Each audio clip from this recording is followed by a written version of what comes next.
I don't know how many people asked me. I don't know how many messages I had on when Underdog was going to release the second puppy draft, and it is out, ladies and gentlemen. As of, I believe, about 11 a.m. this morning, the Puppy 2 is officially live, and look how many people have entered in about 11 hours. There have been over 12,000 entries in like 10, 11 hours. There are over 1,000 drafts kicking off every hour.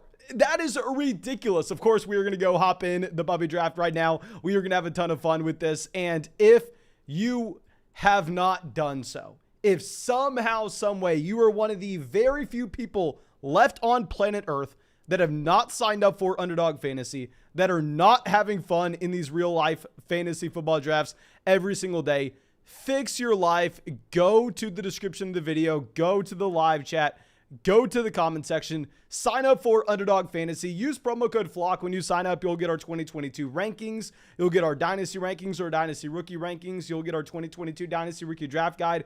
And you will get a 100% deposit match with promo code FLOCK. Make sure you take advantage of it. There's nothing more fun than these drafts. And I've also had a million people asking us today what time we are going live. So I'd imagine it's going to be a very popular draft with how many people want to hop in these puppies. And yeah, if you go sign up for Underdog, we do these streams every single night. You can draft with us in the live stream. But here, we are going to pull the 109. The 109 spot, I'm not in love with. Like, yes, we are going to look at some running backs in this range. Mainly, like if we get Stephon Diggs making it to us at pick 9, trust me, I will be ecstatic, but probably not going to happen. We're probably going to look at someone like Najee Harris, maybe a Derrick Henry falls to us. We'll see. We'll figure it out. Clutch Cow decides to go Jonathan Taylor at the 101. Clutch Cow is a longtime member of the flock, of course, my man. Thank you. Thank you so much for always coming out to these. And let me pull up the chat. Dear God, we have over 100 people in this chat already. Thank you so much, everyone, for coming out and hanging out with us. Y'all know I appreciate you. And if we just get, we have over 100 people in this chat in like 30 seconds. If we just get 200 likes in the live stream, we'll go ahead. We'll fire up another draft after this one. So please, if you have not done so already, go down there, drop a like on the stream. We'll probably get 2 going tonight, even though I did forget my water bottle. So it's going to be a little difficult. But we have Derrick Henry sneaking his way in there at 4. That's what you're going to see in a regular fantasy football draft. Here on Underdog Fantasy, that's actually pretty surprising. You almost never see Derrick Henry going before someone like Justin Jefferson or even Jamar Chase for that matter. So there is a chance. Maybe there's a chance that we end up with Stephon Diggs. Like I said, I thought we were going to end up with Najee Harris.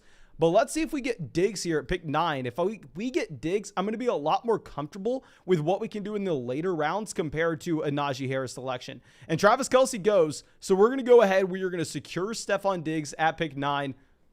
Love Stephon Diggs. Love the running back value that we are going to have later on in these drafts. So I think it's a great fit. And of course, if we get Josh Allen falling to us at pick 16, I will not hesitate. We will go ahead and we will take Josh Allen. So Dalvin Cook, Devontae Adams go directly after us. Hell, if we get Najee Harris on the way back round at 16, I will not be complaining. Now he goes at 12, so that's not going to be possible. Maybe we end up with CeeDee Lamb. I have been taking Mark Andrews a lot here, but I have to admit, I've had to stop taking Andrews. And the reason for this isn't necessarily because I don't like Mark Andrews. I love Mark Andrews. It's because I have found myself at pick 33 dying to take Kyle Pitts. I think if you're looking at the combination of, say, a CeeDee Lamb that we are going to get here at pick 16 and then Kyle Pitts in the 3rd round, I would prefer the combination of CeeDee Lamb and Kyle Pitts compared to Mark Andrews and the wide receiver that we would get in the 3rd round. The wide receiver we would get in the 3rd round would end up being, I doubt we even get DJ Moore now that you have Baker Mayfield over there, but it would be someone like Hollywood. So let's go ahead. Let's take CeeDee Lamb, pick 16. This will also set us up with a potential Dak Prescott stack a little bit later on if we miss on Josh Allen. So yeah, let's go CeeDee Lamb, 16. I'll be completely fine.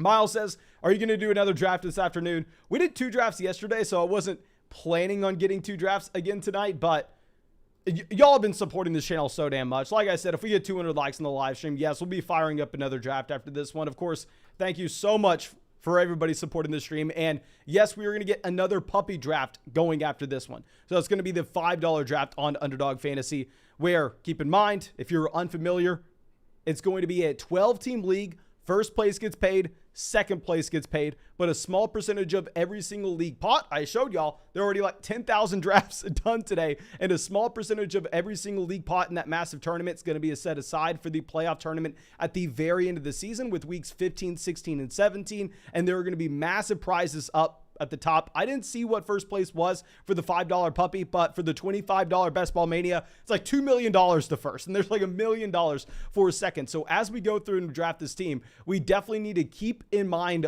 upside, upside, upside. That's what we are looking for.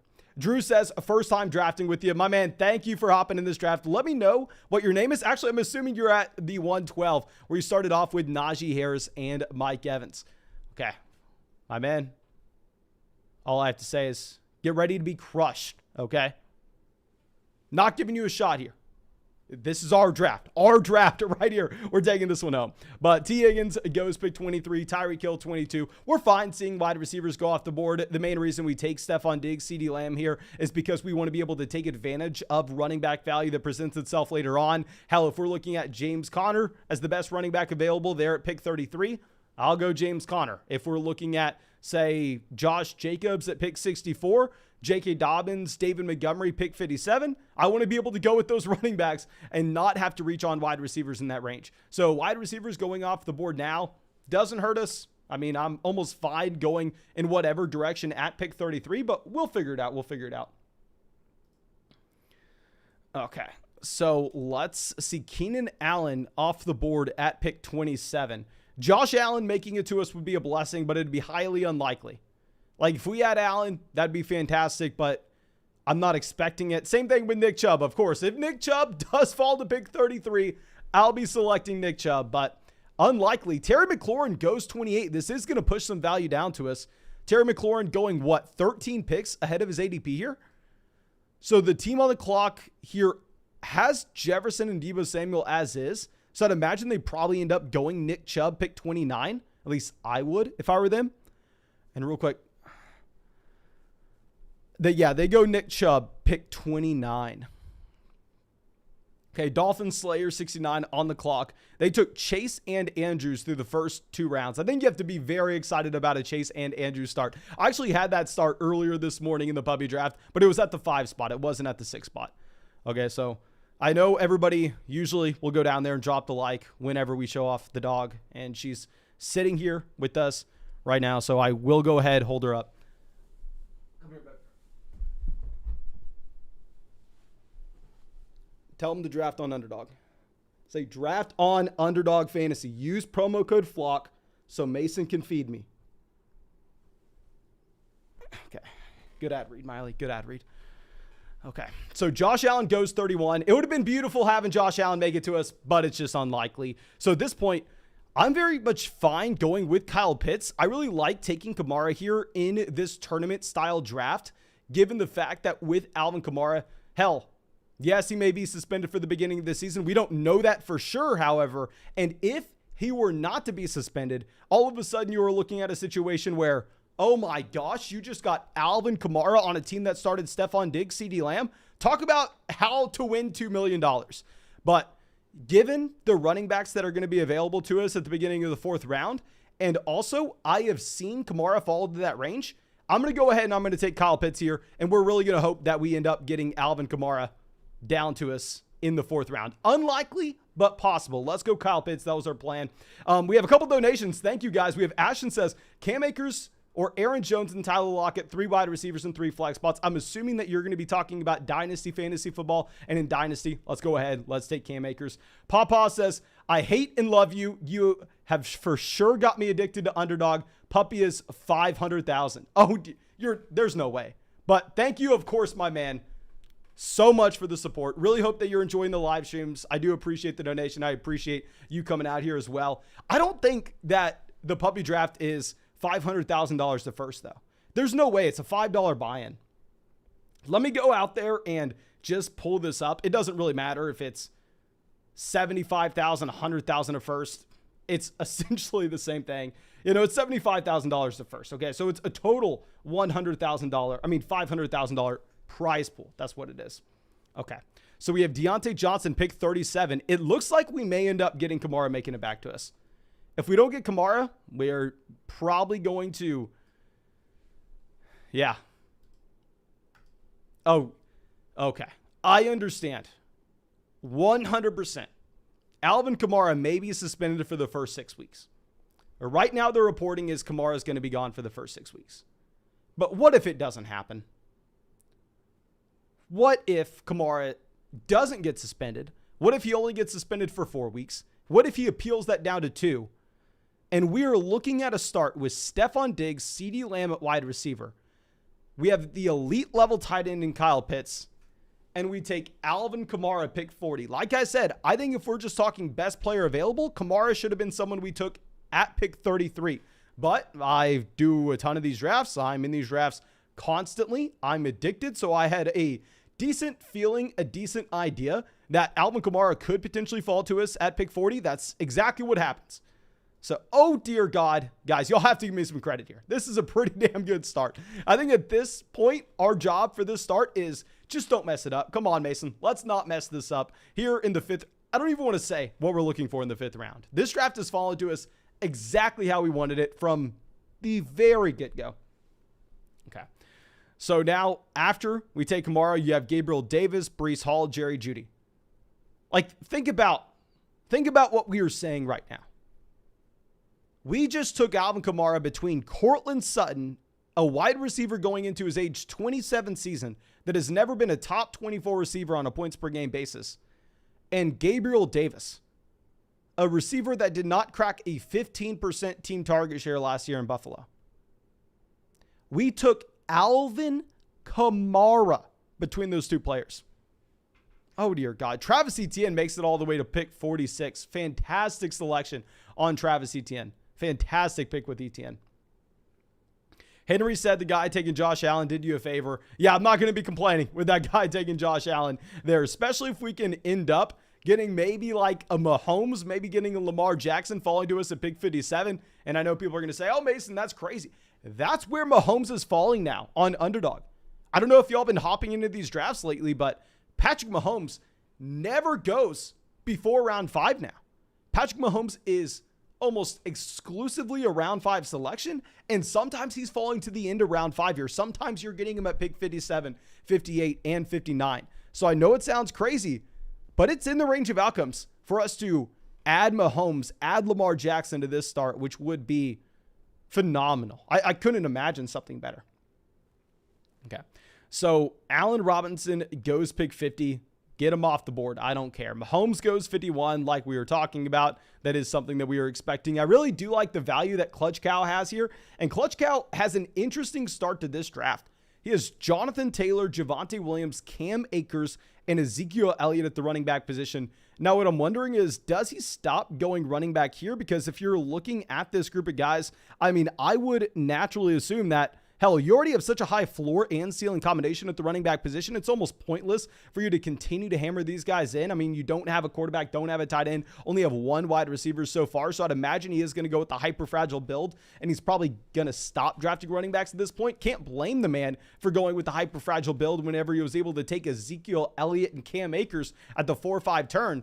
But pick 54, Dolphin Slayer on the clock. DK Metcalf has been someone falling as well. I think it's due to Baker Mayfield getting traded to Carolina. I think now people are starting to buy into the fact that maybe Metcalf just does not have the potential to end up getting a quarterback upgrade outside of Geno Smith or Drew Lock. I still think there's a non-0% chance Jimmy Garoppolo goes there. Now, of course, we would assume that it's going to be a lower probability than average because obviously they play in the same division. But hell, if I'm San Francisco, I'm not worried about Jimmy Garoppolo turning the Seattle Seahawks into a contender for the division. Maybe you say, okay, well, they just want to make sure that the 2 games they play against them, that they get to go up against Drew Lock. Maybe that's worth it for them. But still, I think there's the outside chance that you do still have something change with the situation in Seattle. And if we are getting DK Metcalf falling to us at pick 57, where DK Metcalf, I don't want to do the math real quick, but let's count them out. Okay, let's count them out. How many wide receivers have gone off the board? In the first round, you had a total of 5 receivers. In the second round, you had 5 receivers, so you have 10 through there. I believe, if I'm counting correctly, you have 8 in round 3. That's 18 receivers off the board. Then in round 4, you have 19, 20, 21, 22, 23, 24, 25, 26, 27. We drafted DK Metcalf as the wide receiver 27 in this draft. We drafted DK Metcalf as a high-end wide receiver 3. Yes, he's going to have very bad quarterback play. Very, very bad quarterback play. But at the same time, it's DK Metcalf. He had a 26% team target share last year. We're going to go ahead. We're fine taking Metcalf at pick 57. But after this, Jacobs off the board. Josh Jacobs is someone that I've been taking consistently at the beginning of the 6th round. I've also been taking Jalen Hurts, Kyler Murray. I'd never take Joe Burrow here just because he doesn't have access to that rushing upside.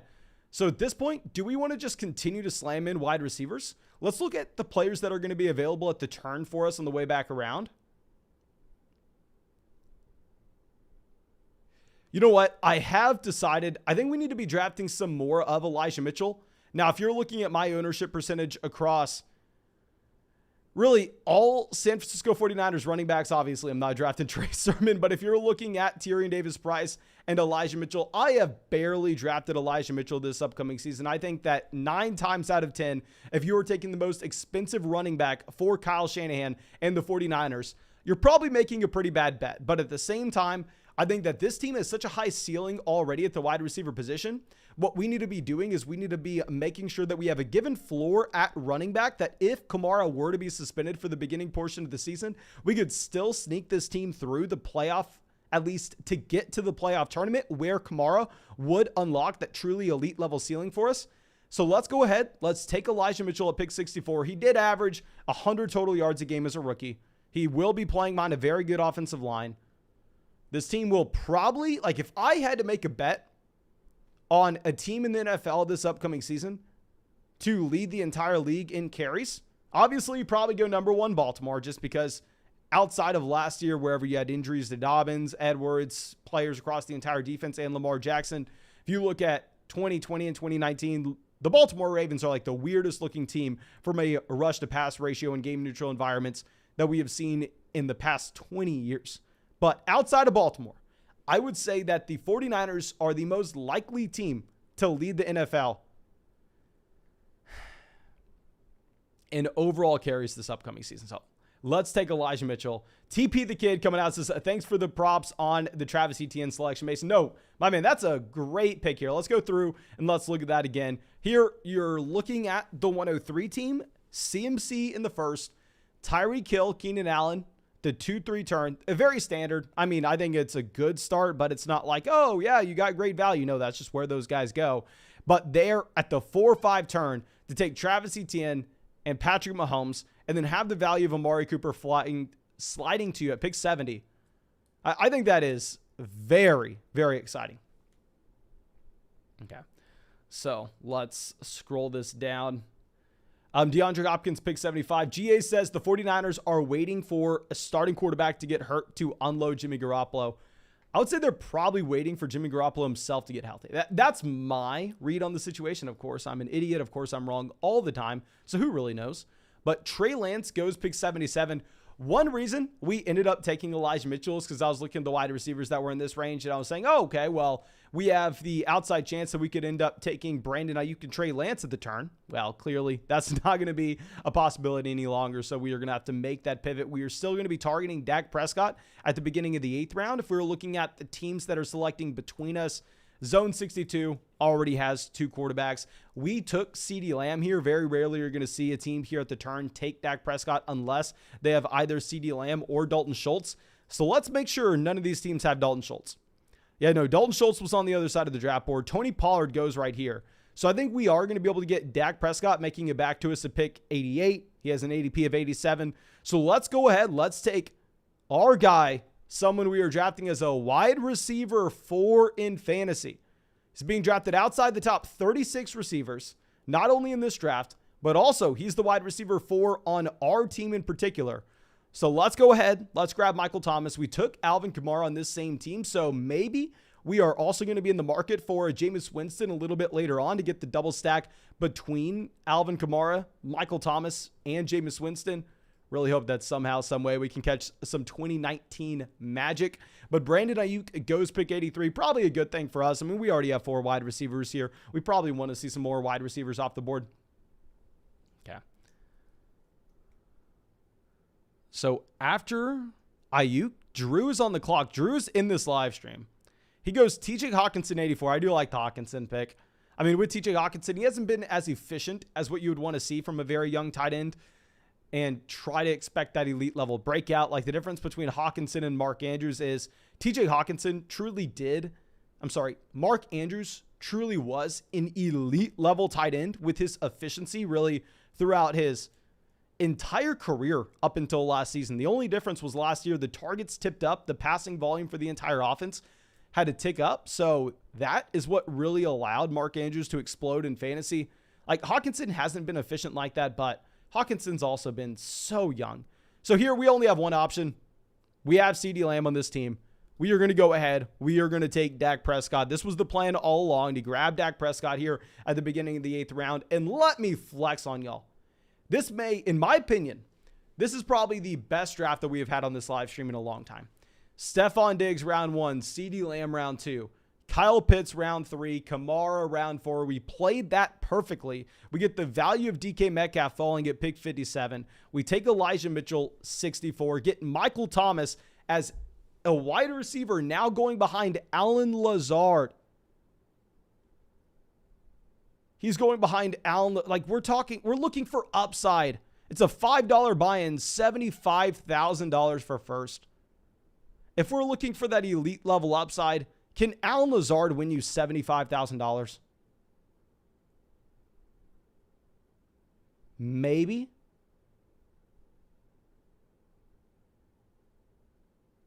Maybe. But what I can say is we know Michael Thomas can win you $75,000 if things go right. So let's go ahead. Let's take Michael Thomas, Dak Prescott. I'm in love with this team. Okay. I am very much in love with this team here. Okay. So after we take Dak Prescott, you have another quarterback off the board in Derek Carr. It is standard to see Derek Carr go over Aaron Rodgers at this point. It's almost a coin flip to see which player is going to go first. You have Dallas Goedert going pick 94.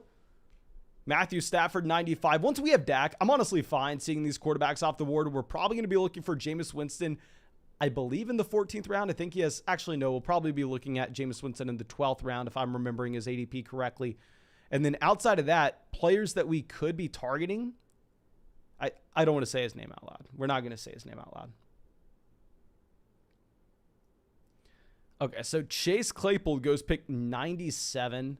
Damien Harris 98. So Clutch Cal is going through and building around that hyper-fragile start where he has 4 running backs out of the gate with Jonathan Taylor, Javonte Williams, Cam Akers, Ezekiel Elliott. And since then, he's just been loading up on wide receiver value with A.J. Brown, Adam Thielen, Drake London, Robert Woods, and Chase Claypool.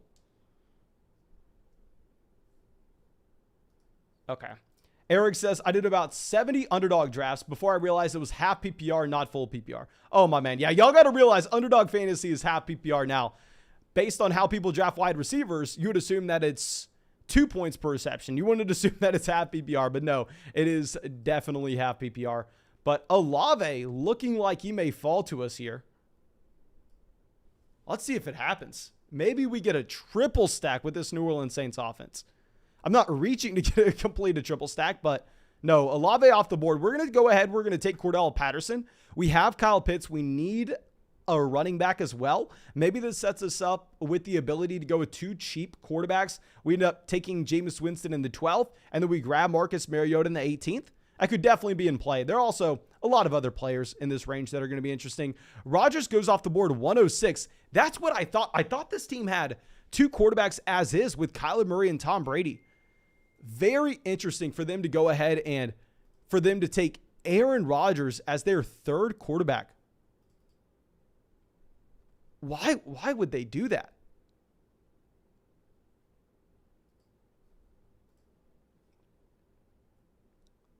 Okay, maybe this skews the quarterback market just a little bit. Obviously, we're not going to be able to reach on someone like Winston. We're not going to reach on Marcus Mariota.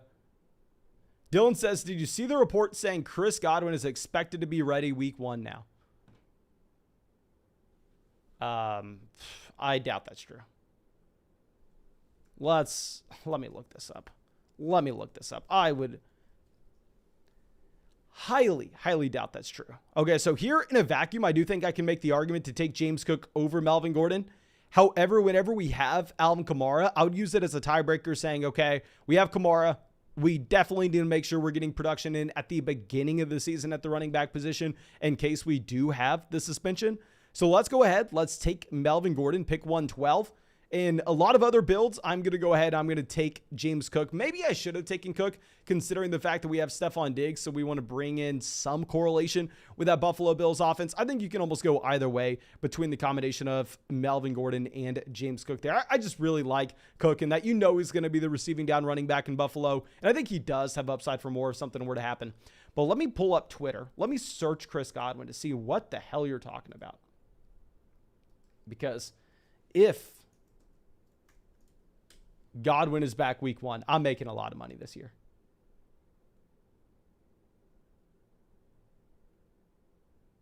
Adam Schefter tweeted it. Dear God. I still doubt it. Like, I don't think he's going to be ready for week 1. But we've been talking about drafting Godwin for I don't know how long now. Considering the fact that you're looking at Chris Godwin as a player that has the elite level ceiling in weeks 15, 16, and 17. You're looking at Chris Godwin as a player that could easily win you your fantasy football league. And if you're looking at where Chris Godwin is currently being drafted, he's being drafted as a high-end wide receiver 3 in fantasy drafts. I don't necessarily think this means he's going to be ready week 1. But at the same time, hell, maybe this means he is not going to be on the PUP. And if he's not on the PUP, that's a massive win for Chris Godwin. Okay. Let me pull up. I need to make sure that we're not missing any picks in our $500 draft. We are in a $500 draft right now that I have not looked at in pretty much at any point today. Godwin ended up going at pick 602. Okay. We are about 6 picks away still, so we should be good on that front.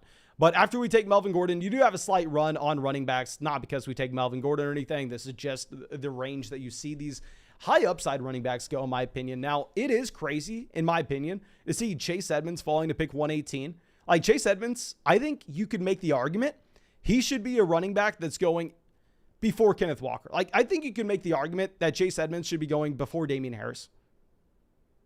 I think you can make the argument he should be the next running back off the board after Clyde Edwards-Helaire, given the rushing upside that he has. Not only the rushing upside that he has, but he can easily get 12, 13, 14 carries a game out of that backfield. I'm sorry, the receiving upside. Stumbling over my words here. His price point is depressed because it's an uncertain backfield, but I'd say if you look at the contracts, it's probably a backfield that's easy to project. In my opinion, I think it's easy to see who the running back one's going to be there. Okay, so now that we're on the clock, do we go ahead and...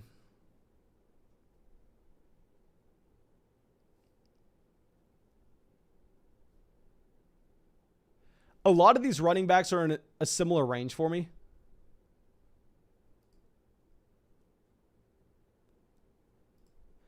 Let's take Mecole Hardman. Let's just try to catch a spike week here in Kansas City. We'll take Hardman. I don't care about grabbing a tight end in this range whenever we have Kyle Pitts. And then we'll take whatever running backs available to us on the way back around. I mean, at running back, you're going to have Dameon Pierce, Rachaad White, and Hines, Isaiah Spiller, Daryl Henderson. Is there a real difference between all these guys? Dog coming out says, Mason, where would Jalen Hurts be going in dynasty startups if he was a first-round pick by the Eagles? Oh, he'd be going a lot higher, and I think he should be. Like, in first-round picks, definitely going to be variable. Like, if he was a late first-round pick, being a late first-round pick at quarterback is almost essentially the same thing as being a second-round pick. But if you had, say, the same draft capital for Jalen Hurts that Trey Lance had, Jalen Hurts would probably be a top 5 to 6 pick in dynasty superflex leagues. You'd probably have Jalen Hurts going right in the same tier as Kyler Murray, at least in my opinion. But that's not to say, oh, this means that he's a massive value. No, I think it's honestly probably correctly priced. Okay. So we have Gesicki going pick 133. I really like the Mike Gesicki value as well now. If you're looking at his ADP now compared to where it was when these drafts first launched, like I think I'm going to be drafting a lot more Gesicki now that he's going behind Irv Smith Jr. And he's going behind Cole Kmet. Two tight ends that I was pumping up earlier this offseason, but I feel like the Cole Kmet and Irv Smith Jr. hype maybe it's gotten out of hand just slightly. Okay, so James Robinson, 134. Robert Tonyan off the board. Let me know, who do y'all want? Damian Pierce, Naheem Hines, Isaiah Spiller. They're all about the same for me. This is why we took McCole Hardman in the last round, just so we could have one of these guys falling to us and not having to really think about it. Let me see the first person to come out here and let me know. Okay. Looks like we really had nobody in the chat saying anything. At least maybe we are in a lag and we need to make sure that we fix this lag. So we'll go ahead. We'll use the tiebreaker of ADP. We'll take Damian Pierce, who has an ADP of 125. We'll take him at 136. Now the chat's coming in. Looks like the majority of people did want us to go with Naheem Hines. Actually, we have some votes for, Damian Pierce here. I think it's fine either way. Like I said, they're all on the same tier. You have Michael Carter Jr. going as the next running back, though, which is interesting. Jameis Winston goes to pick 137. That sucks for us. Obviously, we have Michael Thomas. We have Alvin Kamara. We wanted Jameis on this team. Not the end of the world. We are completely fine. I wasn't going to reach an entire round on Jameis Winston's ADP just to make sure we can lock him in. We can still get Marcus Mariota later on, get the double stack with Cordarrelle Patterson, as well as Kyle Pitts, and we could still take a shot on an upside quarterback at the very end. Okay. R.S. German says, what's up, Mason? Hope you're having a good day. Having a great day, my man. I hope that y'all have been having a good day as well. Thank you so much for coming out and hanging out with us in the live stream tonight. Okay, so after we take Damian Pierce, Winston, Carter, Albert O, Hunter Henry, Naheem Hines at 141, I need to go ahead and try to figure out where was Albert O going at the beginning of the offseason, because I felt like I wasn't too interested at all in Albert O when these contests first opened up, to where now I feel like this is a reasonable price point. With him going back-to-back with Hunter Henry, I could realistically see how this makes sense. How the upsides may be worth the shot to take on Albert O if he's going behind Tonyan, Gesicki, Irv Smith Jr., Cole Kmet, and going back-to-back with Hunter Henry. Okay. But Jahan Dotson goes pick 147. Joshua Palmer, 145. What are we going to do with this next pick? I think we have 5 running backs. We did decide to wait on the running back position outside of Kamara. I mean, our first running back was still in the 4th round. I feel like we can go ahead and we can draft 6 running backs with this build.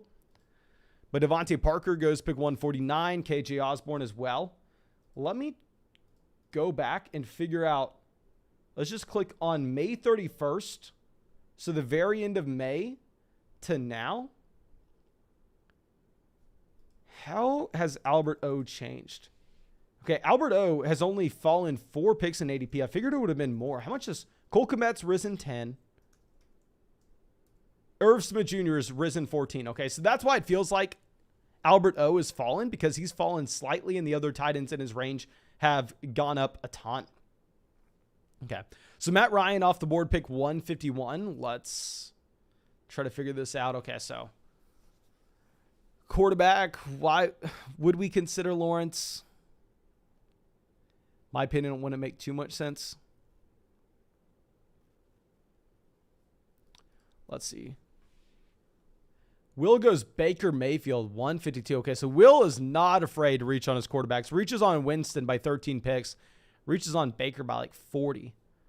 So let's just take Van Jefferson. Let's continue to add in wide receivers that are in elite level offenses. I mean, we have our wide receivers in elite level offenses in McCole Hardman and Van Jefferson that are probably pretty bad. We have wide receivers that are in elite offenses that are elite talents in their own right with Stephon Diggs, CeeDee Lamb. We have a couple wide receivers in the middle rounds that are very talented, but in probably pretty bad offenses with DK Metcalf and Michael Thomas. We have everything you want to see here. We got it all. But now we need to figure out, what should we do pick 160? Ooh, I have an idea. I have an idea of something that I may like. We're not taking a quarterback here. I don't think we can. Like with Lawrence, what would be the... Yes, he's fallen 20 picks past his ADP. I guess you know what? What we could have done instead of taking Van Jefferson is we could have taken Lawrence in the last round, and then we could have taken Marvin Jones in this one. Maybe that would have been the correct play. But Gobbler on the clock. They have 3 quarterbacks. They were the ones to take 3 quarterbacks. We are going to go ahead. We are going to take Tyrion Davis-Price. Now, if we were to take Trevor Lawrence, what other Jacksonville players could we draft? We could draft Marvin Jones, Evan Ingram, Laviska Shenault. He has fallen 20 picks in his ADP. I guess we draft him. Let's go ahead. Let's draft Lawrence here. Pick 160. I'm not in love with it, but look at the other players that are in this range. I don't necessarily think that we're having to pass up on too many guys. We can get Evan Ingram as our second tight end. We can go ahead. We can also grab Laviska Shenault at the very end of the draft. Or maybe we just end up taking one of those players. Either way, we can find something with it. We can find something with it. Robbie Anderson. Oh, dear God. We maybe should have just taken Robbie Anderson. But great pick. If you take Baker Mayfield at 152, probably a pretty smart idea to grab Robbie. Now, what I would say is, if your plans to come away with the turn with the Baker Mayfield, Robbie Anderson stack, hell, my man, nobody's taking Baker Mayfield in this range. Go ahead and take Robbie Anderson before Baker Mayfield to make sure that you get it, because you can even take Baker at 176 if that's what you'd like. But after we take Lawrence, you have Alec Pierce, Corey Davis off the board. TP the Kid says was going to take Lawrence this round. Yeah, Lawrence would have fallen 26 picks if he would have made it to you. Now, this is something that I've had an issue with in the past, and I think that I do need to get better about it. Like, because I'm drafting 300, 400 teams this offseason on Underdog, inherently, just naturally, instinctively, whenever I see a player fall 20-plus picks in their ADP and I have the opportunity to draft them, I almost just want to jump on it. I almost just want to take them almost automatically. So maybe it's wrong for me to take Trevor Lawrence here. Maybe I should still go ahead and pass on him. I think this pick would have been a lot better if we would have taken Marvin Jones at 153. It is what it is, though. We'll figure it out. You have Noah Fant, Tyler Higbee here going at the very end of the 14th. Maybe we end up taking 3 tight ends, because we are waiting. So I guess we could go 3 tight ends. We could take Evan Ingram, and then we could take a guy at the very end as well. I don't know who our third tight end would be. But I also kind of wanted to take 3 quarterbacks when we waited this much. So far at quarterback, we have Dak and Lawrence. At running back, we have Kamara, Elijah Mitchell, Cordarrelle Patterson, Melvin Gordon, Damian Pierce. At wide receiver, we have Stephon Diggs, CeeDee Lamb, DK Metcalf, Michael Thomas, McCole Hardman, Van Jefferson. See, I only think we have to draft 7 wide receivers with this team. Our wide receiver core, maybe I'm just falling for the big names, but our wide receiver core seems so damn strong that I think we can get away with only drafting 7. And if we only draft 7, I'm no mathematician, but we could draft either 3 quarterbacks or 3 tight ends, almost our choice. Let's just see what value makes it to us.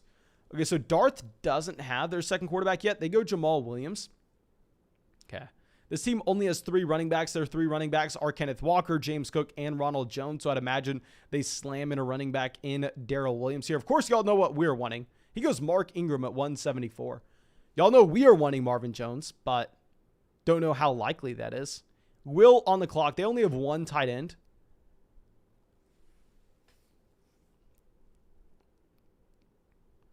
This team took Baker Mayfield 2 rounds ago. I think they can almost do anything. They only have 1 tight end. Obviously, we want Evan Ingram, but if we don't get Evan Ingram, I'm going to be fine with it. He goes Jared Goff. Oh, okay, this is one of the best teams I've ever drafted, which is sad to say, of course. It is sad to say, but this is one of the best teams I've had this offseason. We get Marvin Jones, 15 picks behind his ADP, to bring in the stack with Trevor Lawrence. That's going to be probably our last wide receiver in this draft. I think we can get away with grabbing a couple extra tight ends and quarterbacks. Oh, dear God. And we just hit 200 likes on the live stream. Thank you so much for everybody going down there, dropping a like. We are going to fire up another draft after this one because of that. So thank you all so much, of course, for all the support. Let's grab our double stack here in Jacksonville. Let's grab Evan Ingram, and let me show y'all this draft board. I would love to know your opinion in the live chat. If you think I can get away with drafting possibly another tight end, possibly another quarterback here at the very end, maybe I just need to get over myself and realize, hell, we just need an extra wide receiver. But we have Diggs, CeeDee Lamb at wide receiver, DK Metcalf, Michael Thomas, wide receiver 3 and 4, wide receiver 5 and 6, McCole Hardman, Van Jefferson, wide receiver 7, Marvin Jones. At quarterback, we have the stack of Dak Prescott with CeeDee Lamb. We have the stack of Trevor Lawrence with Evan Ingram and Marvin Jones. We have the elite level tight end in Kyle Pitts to be our tight end 1 over Evan Ingram. At running back, we have access to upside. We have Alvin Kamara, Elijah Mitchell, Cordarrelle Patterson, Melvin Gordon, Damien Pierce. Oh, I love this. Henry says, your next draft will never live up to this one. You could go to bed with a happy draft for once. My man. I will never go to bed feeling happy about my last draft. Do you not know the rule? If you are on a heater, if we draft a team that is this good, you think I can pack it in? You think I can pack it in and say, oh yeah, good job today, Mason. Good job. We'll get it again tomorrow. No, when you draft a team that's this high quality, you got to fire up another. You got to see if you can catch lightning in a bottle twice. And 9 times out of 10, that second team, y'all see, it's probably going to be pretty bad, okay?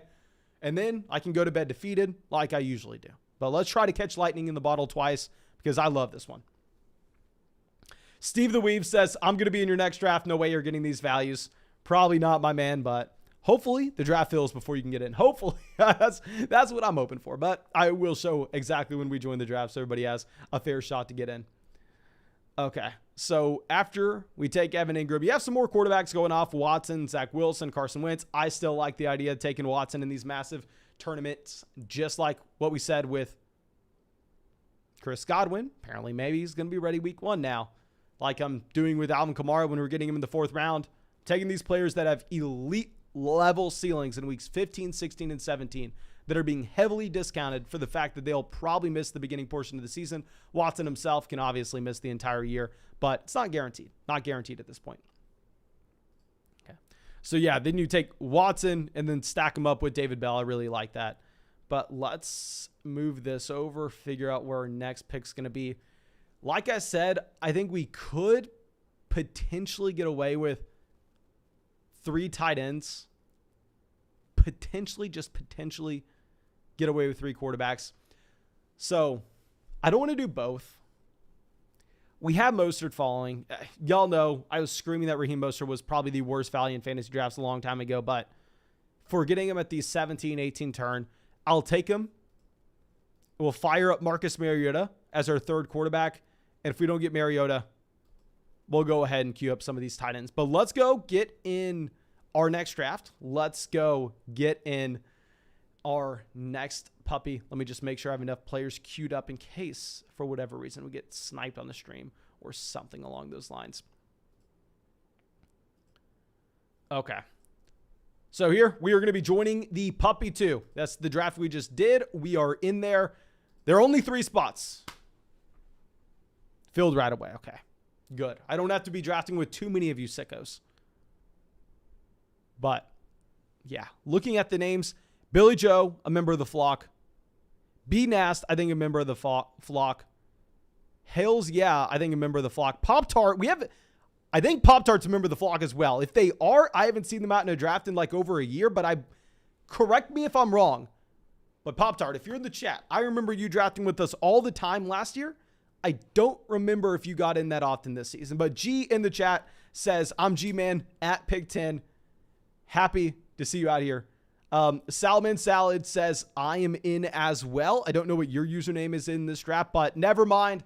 We were excited. I thought that we weren't going to be drafting with too many of y'all, but it looks... Shug says, can't believe I got in on my first try. G says he got in on his first try. Oh, dear God. I got excited. I thought y'all didn't get in. I thought I was going to be drafting by myself here, but no, it looks like we have some serious competition. Billy Joe says, yeah, Billy Joe is a part of the flock. Happy to see you out here, my man. Michael says, Pop-Tart here. Okay.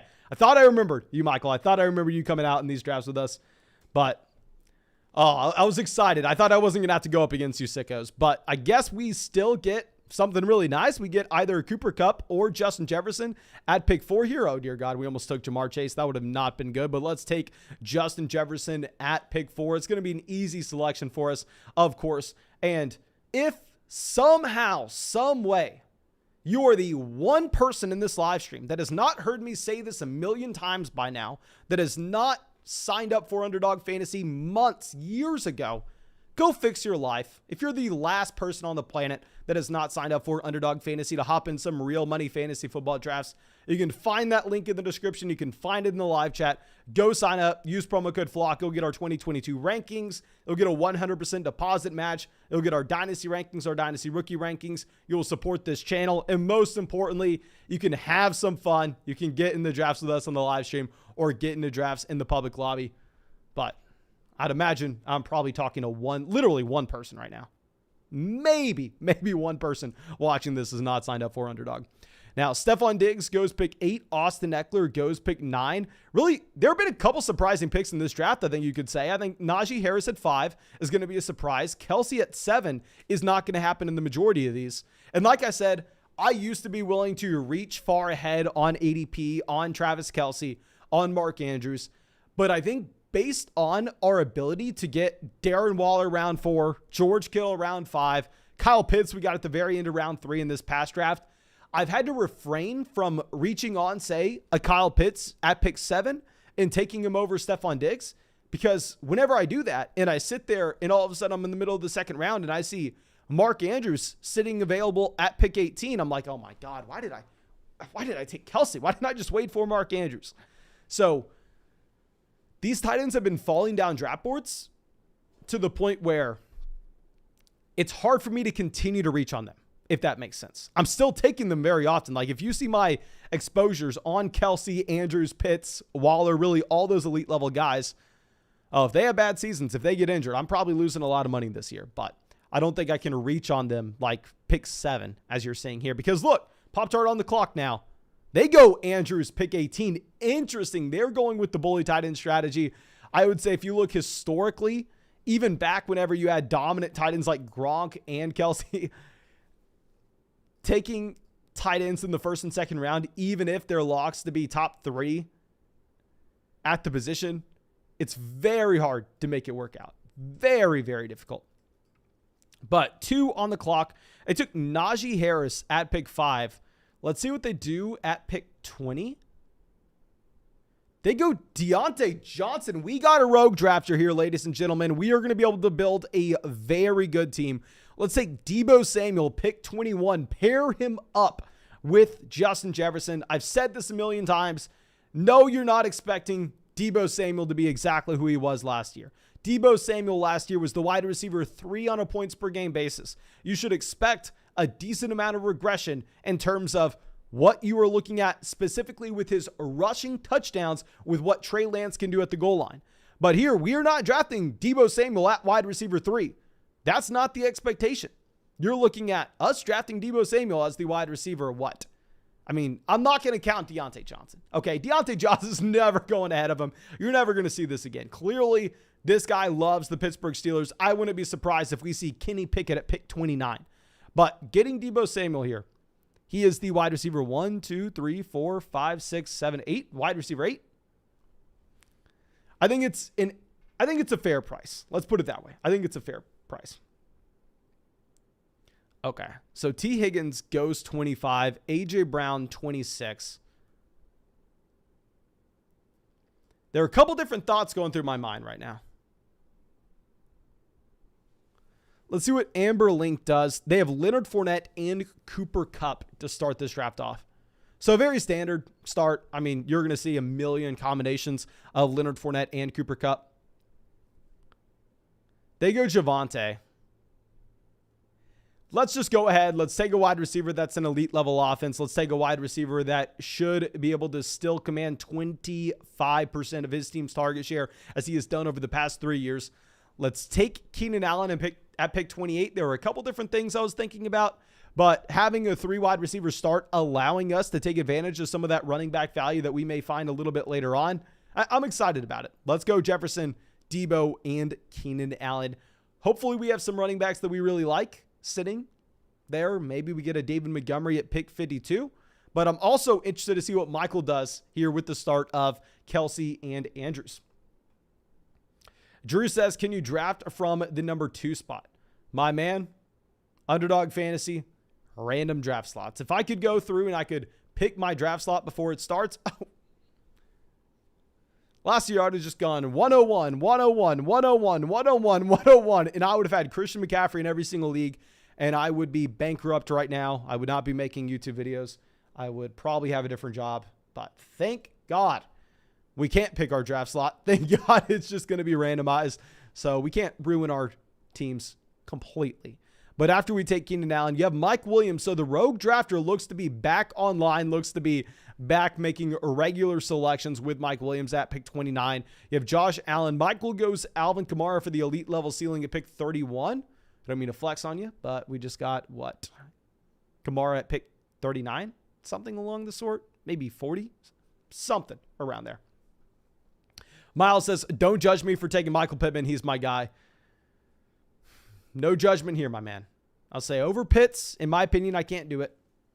Personally, that's not going to be me, but maybe I just have Napoleon complex. Maybe I just don't like Cortland Sutton, Michael Pittman Jr. I didn't like DK Metcalf at the beginning of the offseason when he was going in the second round.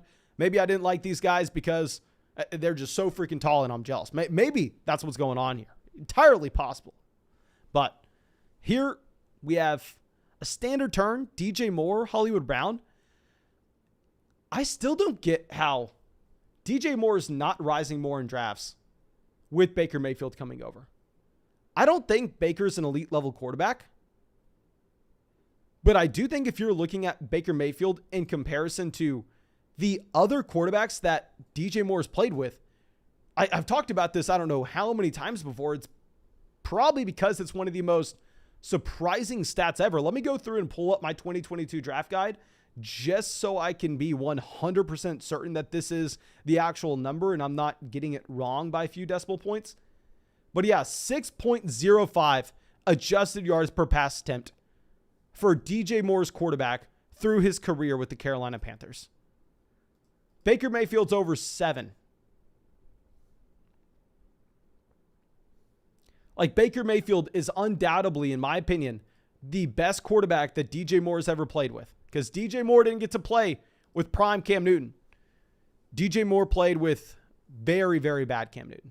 Okay, so let's go ahead. Let's take Darren Waller. Super easy pick here. I almost decided to go out of our way and to take Kyle Pitts at the beginning of the 3rd round because Michael ended up going with that bully tight end strategy. I was afraid that maybe it skewed the draft board ever so slightly, but then we had Keenan Allen making it to us. And with Keenan Allen there, I was like, you know what? Yeah, I can't take Kyle Pitts. We are just going to have to take Keenan Allen and hope that we get Darren Waller making it back to us at pick 45, which he does, and I'm excited about that. But interesting to see Lamar Jackson go at pick 44 ahead of Herbert, ahead of Mahomes. You're really never seeing that. I don't really ever see Lamar go before Terry McLaurin or Darren Waller either, so maybe this rogue drafter has gone rogue again. Now, I don't think it's benefiting us that much because, trust me, I would have loved having Lamar Jackson fall to us at the beginning of the 5th. Y'all know I love me some 5th round Lamar. Okay. So Terry McLaurin, Justin Herbert, Breece Hall, the first 3 picks here. Ooh, these gears are turning. These gears are turning. We may try to get a play here. We may try to make a play. Create a unique team. Okay, never mind. Kittle goes at pick 49. I was going to take Kittle. See how much the draft board would be really skewed if one team had Kelsey and Andrews, another team had Waller and Kittle. Dalton Schultz goes pick 50. Dear God. I'm out on Schultz at this price. I'm sorry. Mahomes off the board as well. dear God, I was planning on going Mahomes. Like, my plans were either Kittle or Patrick Mahomes. So we'll go ahead. We'll take David Montgomery here. I mean, with David Montgomery, a very, very safe workload in Chicago. Historically speaking, drafting running backs in this range based on projected opportunity has always been a bad bet because, historically speaking, the running backs that are going in this range based on projected opportunity aren't particularly that talented. You usually have guys like Mike Davis last year going at the 4 or 5 turn. Mike Davis, someone that we didn't draft whatsoever. But if you're looking at Montgomery, if you're looking at Josh Jacobs, running backs that are still on their rookie deals that have been very effective so far through their rookie contracts, I don't think they're prototypical dead zone running backs as you would have seen over the past 5 years. I think based on the entire community understanding that wide receivers were undervalued in general and correcting that, now I'm fine taking a running back in round 5 with David Montgomery because I do think it's a completely different talent profile to what we used to see. Okay, so Patrick says, how is Rashad Bateman going before Brandon Cooks and Darnell Mooney? Blows my mind. My man, I am right there with you. I haven't talked too down on Rashad Bateman this offseason, but Bateman is someone that I have not been drafting really whatsoever. Now, Bateman's usually not going to go before Allen Robinson and DK Metcalf. The reason this team does it is because he has Lamar Jackson, so he's going to get the Lamar Jackson and Rashad Bateman stack. But with Mark Andrews in particular, everybody is coming out of the woodworks and saying, you know what? You can't draft Mark Andrews round 2. Yes, he just put up one of the best tight end seasons of all time. Yes, with Mark Andrews, he is stepping into his prime. If you look at the Travis Kelce breakout season and line it up with the Mark Andrews truly elite level breakout season, it's identical. But you can't expect Mark Andrews to be a perennial top 3 tight end at the position because the passing volume's coming down in Baltimore. And while I agree, the passing volume's coming down in Baltimore, the target share for Mark Andrews is extremely safe. You have 25% of this team's targets leaving with Hollywood Brown going to Arizona. So I'm looking at the situation saying, yeah, there's not going to be much passing volume here. But I still love Andrews given the efficiency and the fact that he has demonstrated he can be a target hog. Whereas people are willing to draft Rashad Bateman here when he hasn't demonstrated any type of efficiency, when he hasn't demonstrated any ability to be a target hog at the NFL level. And you have the questions about the overall passing volume. Like, I agree. Let's worry about the passing volume in Baltimore, but let's worry about it with Rashad Bateman. I don't necessarily think we need to worry about it too much with Andrews. But Elijah Mitchell goes pick 67. Ooh, what are we going to do in this draft?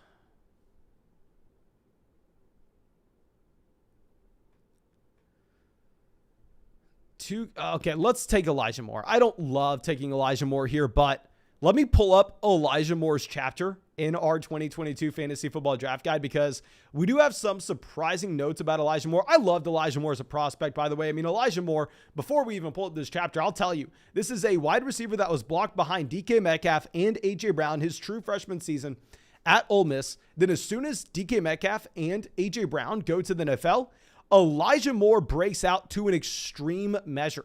Elijah Moore, the following season, has over 800 receiving yards in this offense.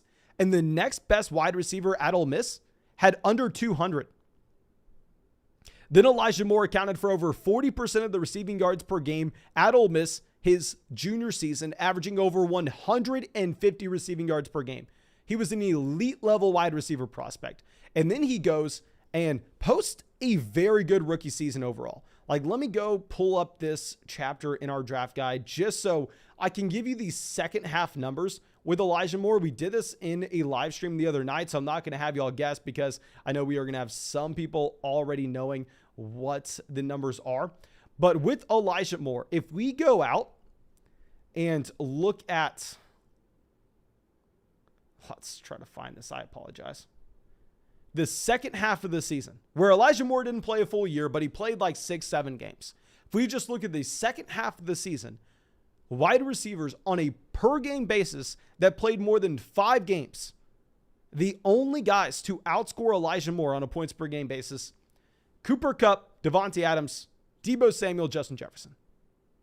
That's it. and the man was a rookie.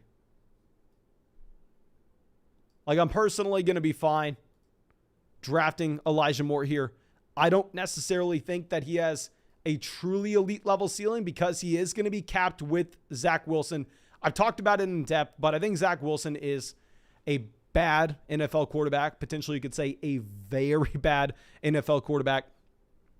However, it's baked into this Elijah Moore price at pick 69. So we'll make it. We'll take Antonio Gibson, pick 76. Antonio Gibson with the addition of J.D. McKissic. With J.D. McKissic re-signing and the addition of Brian Robinson, he does have his own questions. I'll be the first person to admit it, but it's pick 76. We're taking him in the 7th round. This is a player that was going at the top end of the 2nd round last year. Top end of the 2nd round last year. We're getting him at pick 76. I'm in on the price point as our running back too. We have Dylan coming out with a donation. Thank you, my man. Says, trying to acquire DJ Moore. The guy says he would take Drake London straight up. What are your thoughts? Or would you try to trade Garrett Wilson straight up instead? I would probably trade Garrett Wilson straight up for DJ Moore. I don't think I would do Drake London. If I went and pulled up my dynasty rankings, you would see that all these guys are in the same tier. I probably did have London and Wilson ahead of DJ Moore before the Baker Mayfield trade, but at this point, I do think I'd probably trade Garrett Wilson in dynasty for DJ Moore. But after we take Antonio Gibson, you have Russell Wilson, Tom Brady, both going off the board. At quarterback, at running back, Miles Sanders, Tony Pollard. Michael, my man, please give me your explanation of taking Tony Pollard here. Pollard's also another running back that I haven't taken too much on Underdog. Like, if you're drafting on another platform and you're getting Tony Pollard at a discount, sure, I'm fine doing it.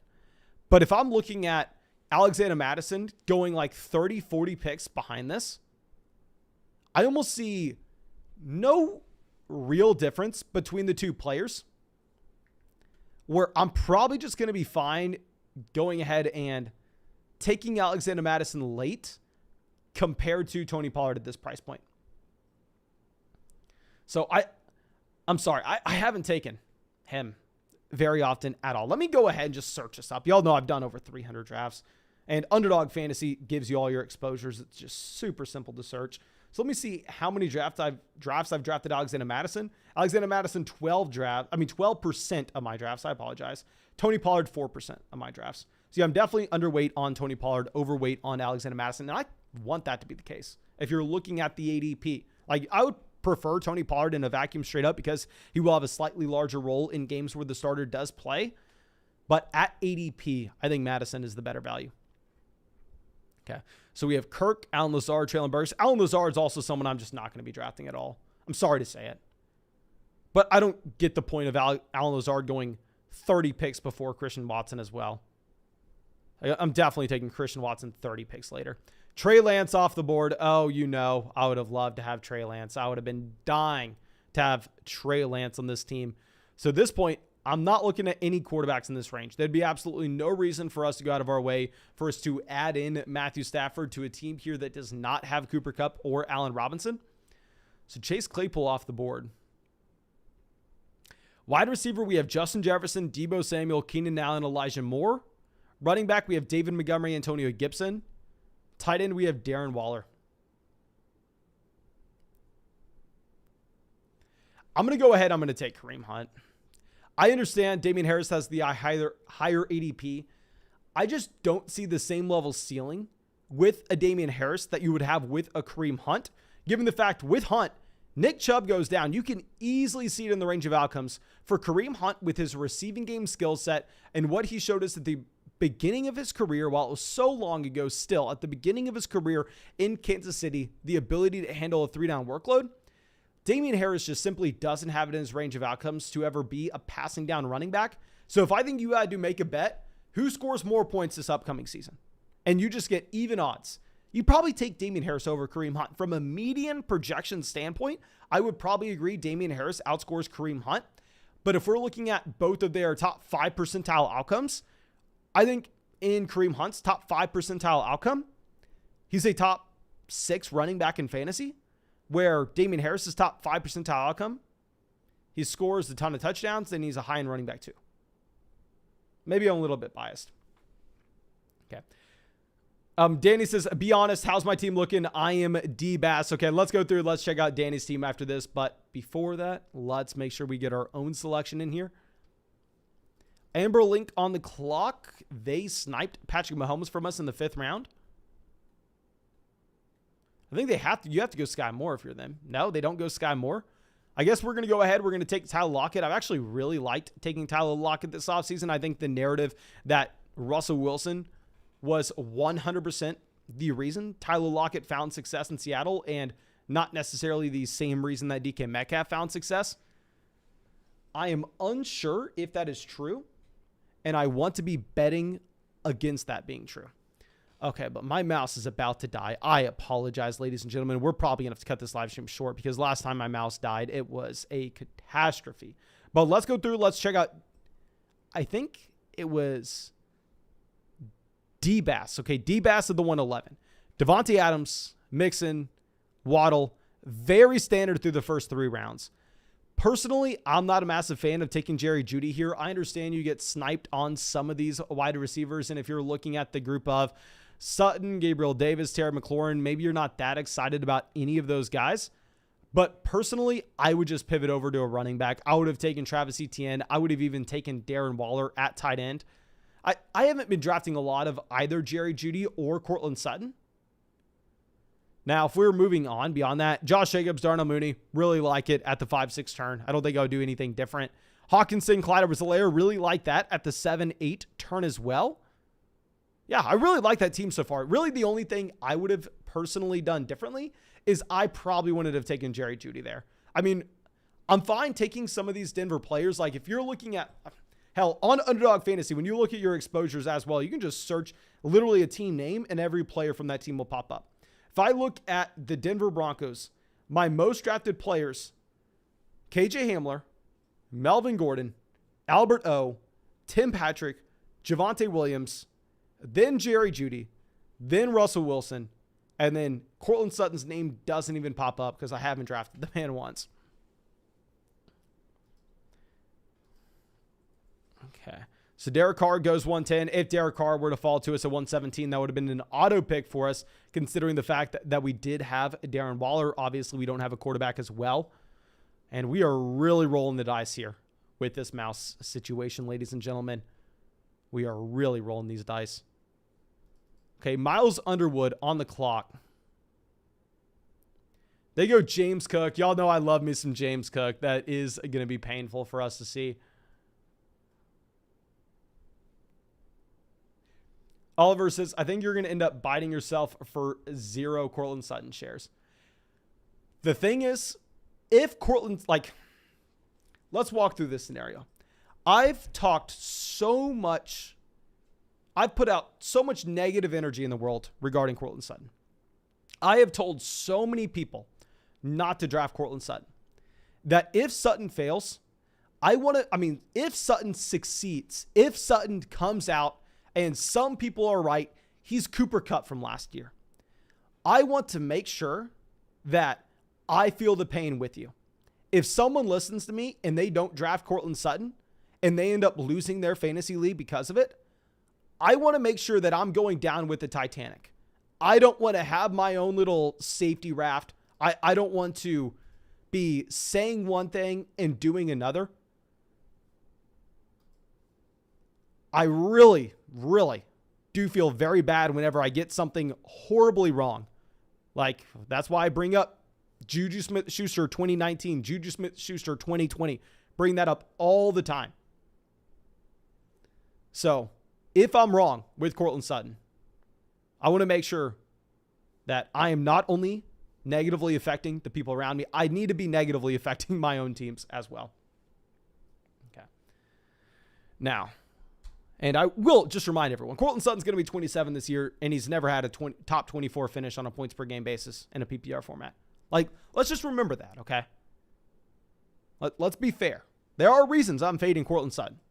It's not just because I don't like the guy. It's not just because I don't like the name Cortland. No. I actually like Cortland Sutton as a rookie in Dynasty back in 2018. Just funny to say now. But speaking of those Denver Broncos wide receivers, someone that I do expect to have a larger role than most people assume this upcoming season is going to be Tim Patrick. Let's go ahead. Let's take Tim Patrick here. Let's recap our draft so far. Definitely not as good as our last draft. I mean, we knew it wasn't going to be as good as our last draft. We tried to go out there, catch lightning in a bottle, but it is what it is. It is what it is. Okay. And Patrick says, make a prop, please. Sutton gets more than 200 points. You have to buy a jersey for the pain you cost us. My man, if Courtland Sutton is a top 10 wide receiver in a PPR format on a points per game basis, let me full screen this. I've said it before, but we have 290 people in here. So screen record this, clip it, whatever you want to do. If Courtland Sutton is a top 10 wide receiver on a points per game basis, I'm not asking for a lot. The man's being drafted, what is the wide receiver 14, 15? He has to finish 5 spots ahead of his ADP. That means he was a okay to good draft pick. If he was being drafted as the wide receiver 30 and I said finishes the top 10, yeah, I'm being unrealistic. He's being drafted as like the wide receiver 14, 15.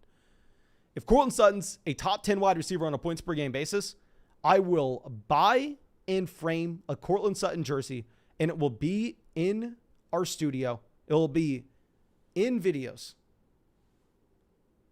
through the entire offseason. Okay? Is that fair to say? I think that is. I think that's fair to say. But let's go through. Let's recap this draft, and let's show off some of these picks that we've made. We do not have a quarterback yet, which is definitely nerve-wracking.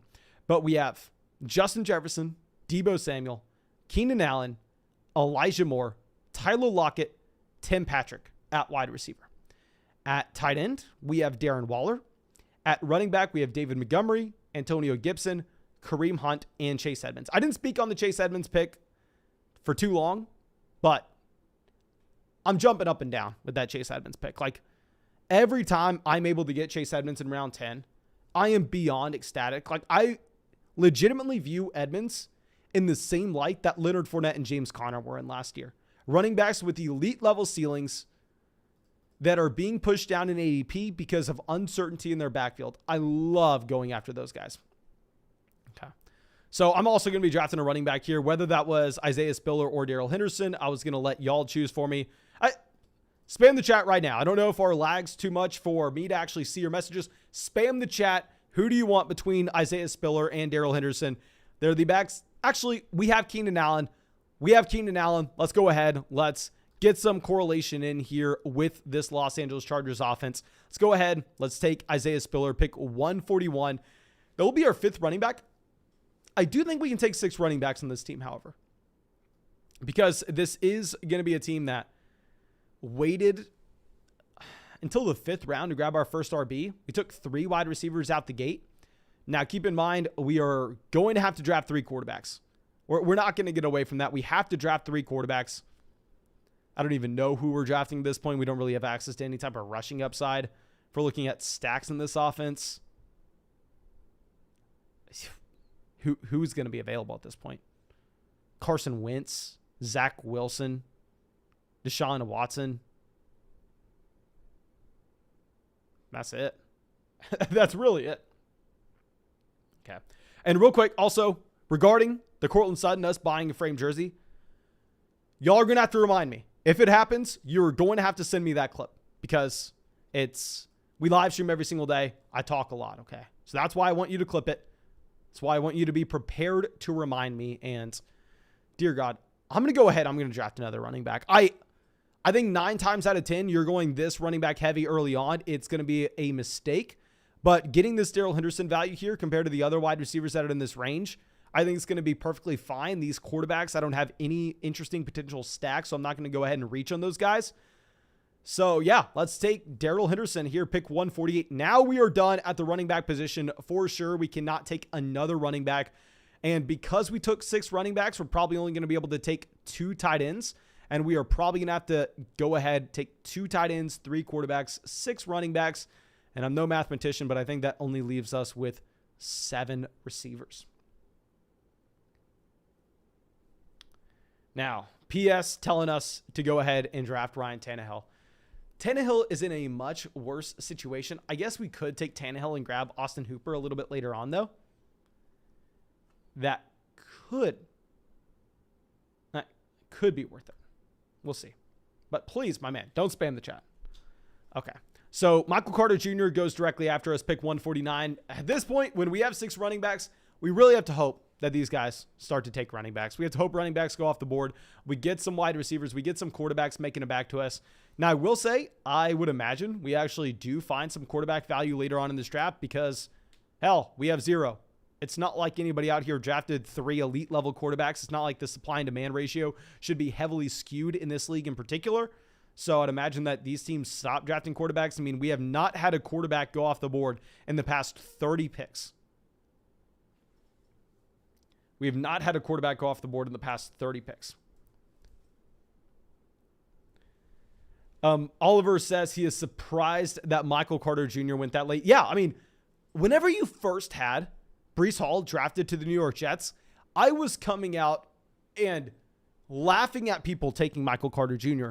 because he was going like back-to-back with Alexander Mattison. It was ludicrous. People were trying to convince themselves that he was still going to have a receiving down role throughout the entire season. And I was like, oh, no, he's a pure handcuff running back. He'll have a receiving role at the beginning of the year, but after that, he's a pure handcuff. Draft Alexander Mattison easily.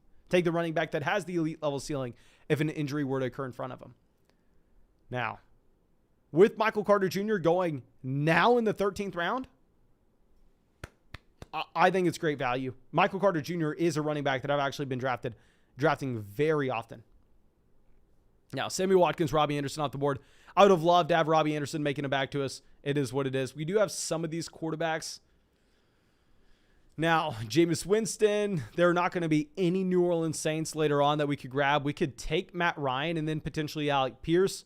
We could take Daniel Jones and then potentially Wan'Dale Robinson.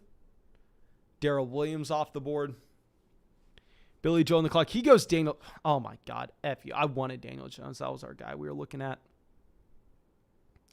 Oh, that sucks. That is painful. Painful, painful, painful.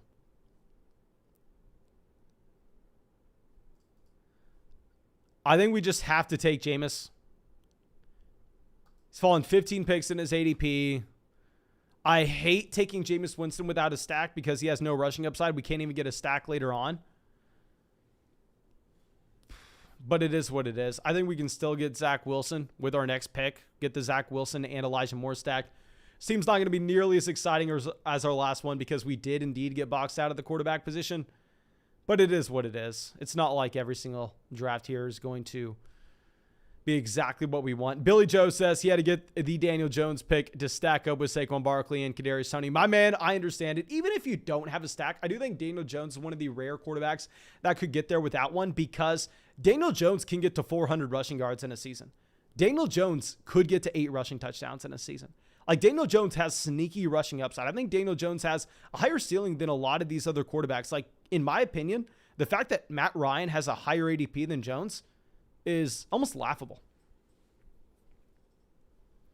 Weldon telling us to go Taysom Hill, Adam Troutman, Mark Ingram.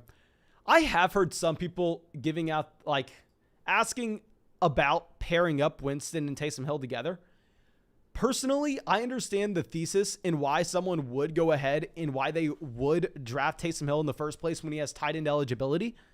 But I don't understand the thought process on taking Taysom Hill and Jameis Winston on the same roster, because you're taking Taysom Hill not because you think he's going to be a great tight end.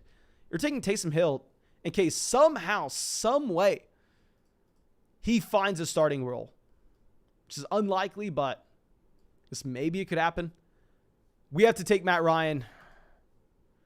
Very similar to Winston. I hate taking Matt Ryan, not stacked. We could get Paris Campbell later on. Hopefully. No, Paris Campbell's already gone. Oh, dear God.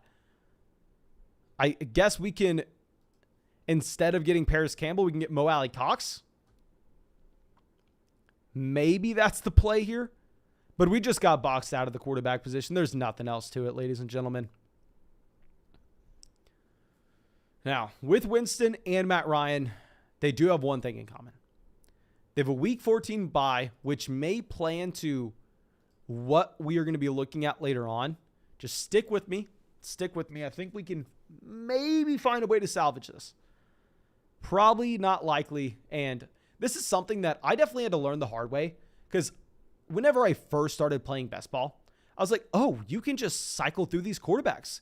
You can take 3 or 4 starters over guys like Laviska Shenault. I mean, Jameis Winston, Matt Ryan, they're going in the same range as Corey Davis, Paris Campbell, Laviska Shenault. How are these not great picks? So I thought that, hell, maybe it makes sense to just grab elite level skill position players and then cycle through these quarterbacks at the very end of your drafts. Well, the issue with that is these quarterbacks simply don't have access to the same ceiling that the early round QBs do from a week to week standpoint. Like, you're never going to get Matt Ryan with any individual spike week over, say, 30 points. It just can't happen. Whereas Lamar Jackson can have multiple of those. Lamar Jackson can have a spike week with 35 points. And at wide receiver, there's really not a cap here. Like, you wouldn't be too surprised if Robbie Anderson were to go out there, put up a week with 6 receptions, 160 receiving yards, and 2 receiving touchdowns. It's not likely, but it's possible. Robbie Anderson can drop 30 points. So it was something I had to learn the hard way, but it's not like grabbing these 3 quarterbacks late is going to be the ideal thing to do. Okay, but after this, let's see what we're going to look at. I don't even know what we want. Raheem Mostert, pick 185. Good for us. We don't want running backs. I'll say that. We definitely want Brian Robinson, next guy off the board. Pop-Tart on the clock. He only has one quarterback. His quarterback is Kirk Cousins. He also has Adam Thielen. So he ended up sniping us on our Jefferson stack to go out there and get Cousins. Okay. So Carson Wentz off the board. Baker Mayfield, Davis Mills, Watson all still available. I am probably going to make these 2 picks. And to be honest, I really think my mouse is going to die at any second. And if that happens, I'll have no way to turn off this live stream. So I'm going to make my next 2 picks. Round 18, I'll just tell you the position we're drafting. Can he pick it off the board? Okay, so do we just go ahead and grab? Yeah. We're going to grab our last wide receiver here. We're going to take Will Fuller. We're going to take a wide receiver that last time we saw him was a top 10 receiver on a points per game basis. This also is going to play into our next pick. Just stick with me for one more pick, ladies and gentlemen. Stick with me for one more selection because I think we'll be able to wrap this up nicely. I don't want to say nicely. That's probably a poor choice of words. But we'll be able to salvage this. We'll be able to salvage not drafting a quarterback until round 14. Okay, we have 2 rounds left. We obviously need one more quarterback, one more tight end. We have no other options. One more QB, one more tight end. If Mac Jones were to fall to us, we probably would have just taken Mac Jones there, pick 189. Watson goes off the board. Watson was our pick. Would have been really nice to have Watson potentially end up with the stack of Will Fuller. And if he was suspended 12 weeks, we would have had him back by the time Winston and Matt Ryan were on bye. So now this team is no longer salvageable. Let's just go ahead. Let's take Baker Mayfield. We need a starting quarterback. We're not going to have access to any stacks in this range regardless. We're going to take Baker. Then I'm going to queue up a tight end for the very end. But thank you so much for hanging out with us with this live stream. I truly appreciate y'all. Our second team, not nearly as good as our first one, but hell, that first one was a beauty. But if you have not done so already, go down there, drop a like. And one thing, let me send y'all this link because I do not promote this at all, but it's completely free. And it's just a group chat if you want to go through, talk fantasy football with people at any time, any day of the week. Here's a link to our free fantasy football group chat. I will go out and send it in the live chat. You don't have to put an email address. You don't have to put a credit card. You literally click the link, type out your little nickname, and you're in.